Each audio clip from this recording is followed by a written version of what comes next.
Alleluia, Alleluia, Alleluia, Alleluia,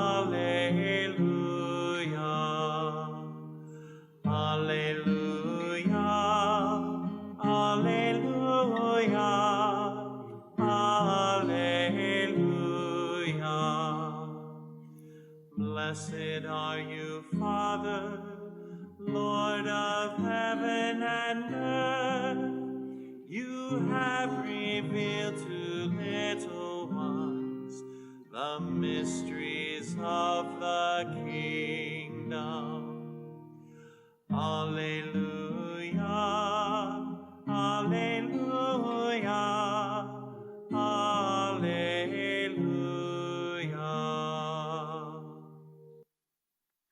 The Lord be with you.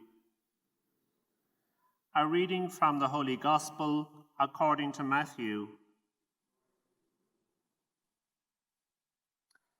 Jesus exclaimed, "I bless you, Father, Lord of heaven and of earth, for hiding these things from the learned and the clever and revealing them to mere children.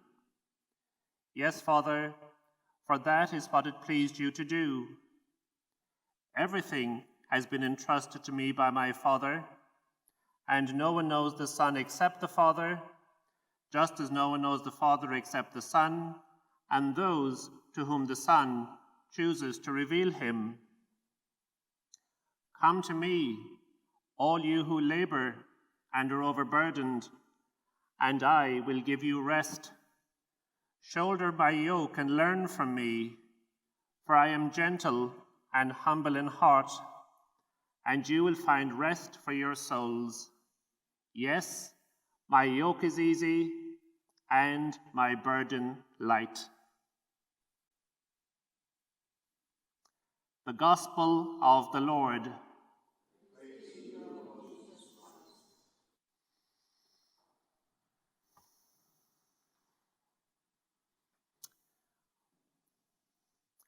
Once again, a warm welcome to you all who are here in the flesh, here in the church. Welcome to those joining via our live streaming. You're warmly welcome. We join with people around the country this evening who are giving thanks for the NHS and healthcare workers who have been on the front line in the last few months, working in very challenging circumstances. So we pray particularly for all healthcare workers at our Mass this evening. This has certainly been a very testing time. It's been the longest period of time that most people have been away from the church, from Mass and the sacraments, and therefore it's been a painful time for many people. But now, by the grace of God, parishioners can gradually once again participate fully in the sacramental life of the church. So I think this evening is a moment to pause and give thanks, a moment to rejoice and be glad. So let our hearts be full of joy and gratitude this evening, on this Sunday evening. I think this is going to take some time of reflection before we assess the full measure and impact of this global pandemic that is, of course, ongoing.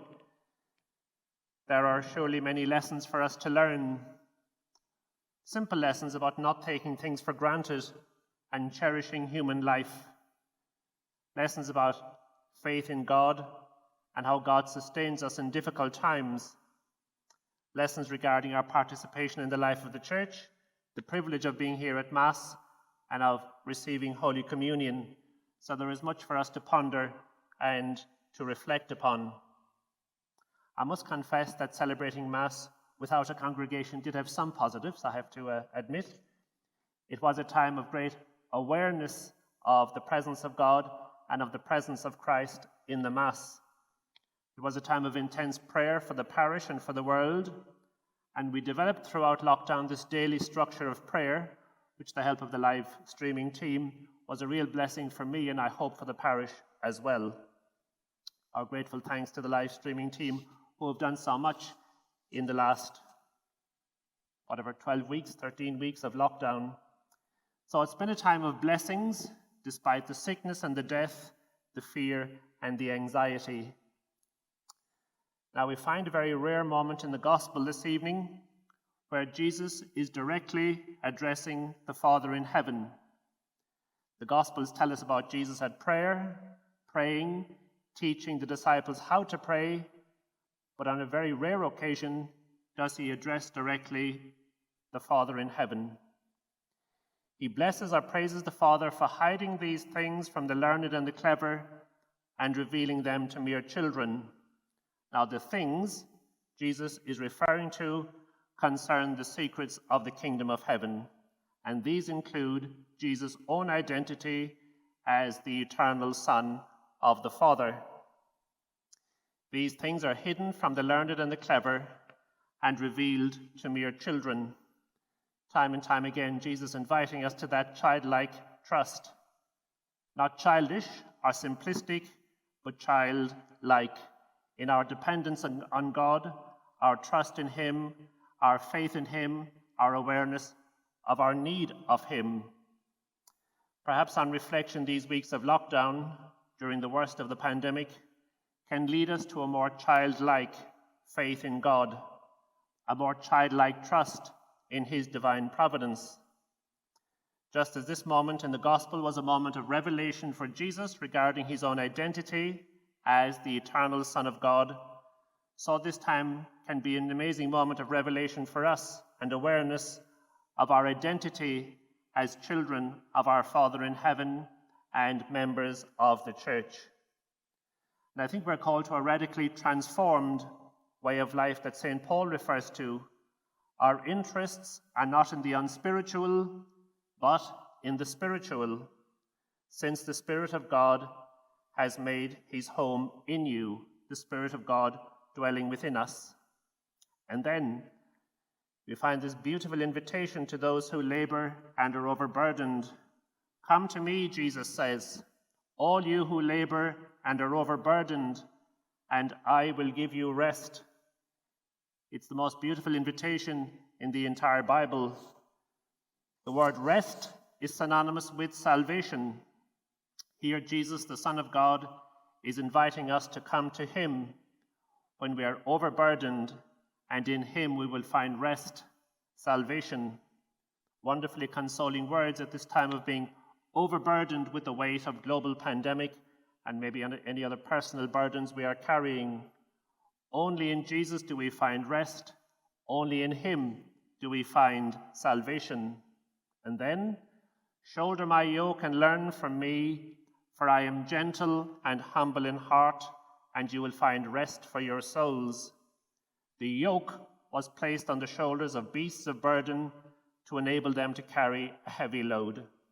In Jewish tradition, the yoke was also referred to as the law, which was considered a grace. The invitation is to submit our lives to the yoke, which is the lordship of Jesus Christ, the Son of God. He is the one who fulfills the prophecy of Zechariah that we heard in the first reading 500 years earlier, who had said, "See now, your king comes to you. He is victorious, he is triumphant, humble, and riding on a donkey." What does that remind us of? Our minds go immediately to Palm Sunday and the triumphal entry of Jesus into Jerusalem, where he would accomplish his suffering, death, and resurrection. The profound but gentle invitation of Jesus this Sunday is to come to him with our burdens. Speak with him this evening about any burdens we are carrying, with our weariness and our pain. Come to him and submit to him as Lord of our lives. We are to take his yoke upon our shoulders, and when we do so, our yoke is made easy and our burden is made light. Why should we spend one more day burdened or weary when we could find rest, salvation in Jesus? That is why we are to be as children, childlike, in making Jesus Lord in our lives, making him first, before anything else or before anyone else. When Jesus comes first, our burdens are made easy and we find salvation.